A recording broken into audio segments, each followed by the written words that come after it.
No, I love stories, Yeah. fictional stories. I also loved things like books that gave you lots of facts, like really obscure facts about things. The clue is in the card and the mysterious stain.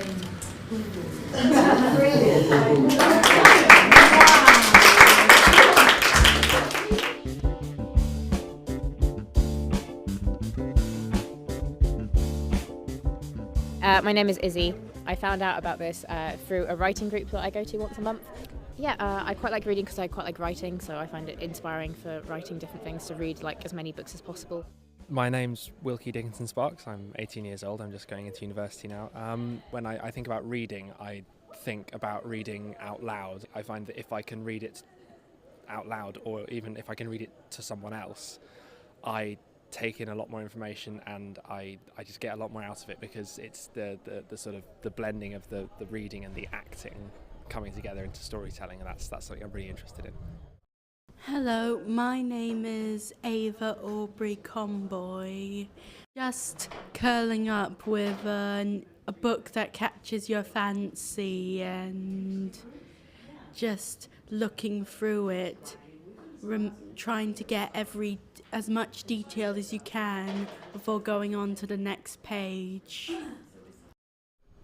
My name's Dulani, and I'm here because I love to read. It's been, throughout my life, the thing that I've loved to do the most.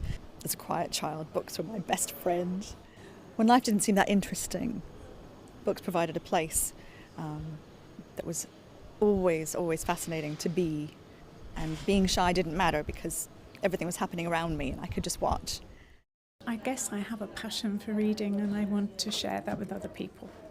I talk to people who can't read and I say, you'll be able to read the newspapers, or you'll be able to read a book, or rather than just watching TV and all of those things. Well, I'm Barbara Cresswell, and I heard of this course from my daughter and friend, and I thought it sounded like a nice way to spend a weekend. And so far, I am enjoying it and met some very nice people. My name's Jenny Cresswell. Something of interest was to be coming on the project with my mum.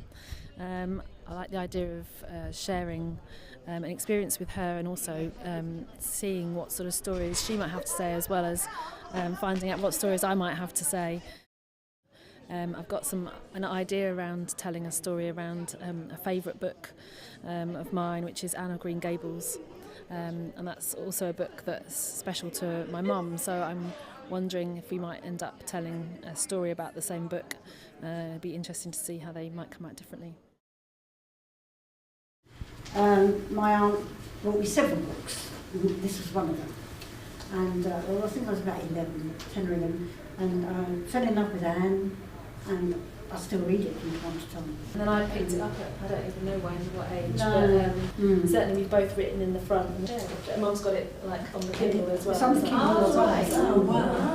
And I've got 2 or 3 versions of it. I brought quite a recent book that I've read, but I really liked it. It's Perfume by, I'm going to get his name wrong, but Patrick Susskind, I think that's what he's called. But yeah, it's a really interesting book. I read it quite recently, and it's a really descriptive book because it describes all of the things that he smells, and it's so amazingly poetic and really interesting. This was my absolute favourite book. The reason I like the concept of this book is you choose where you live, what pet you have, what you eat, so on. And it has all these really cool little pictures that are just so cartoony and cute, but really detailed. I remember loving this book. It was one of the first books I read aloud to my family, to my parents, and it's just, the illustrations are absolutely gorgeous. Yes. And I loved that there were so many different kinds of children. I loved their sort of loving curiosity about the world. And look! It's a very old book and a black kid is shown. Well, this is it. It's, you know what, without realising it, that's, I think, one of the reasons I love the book, because it reflected me back to myself, which is important. Right now I'm editing together I've finished the closing section of it with a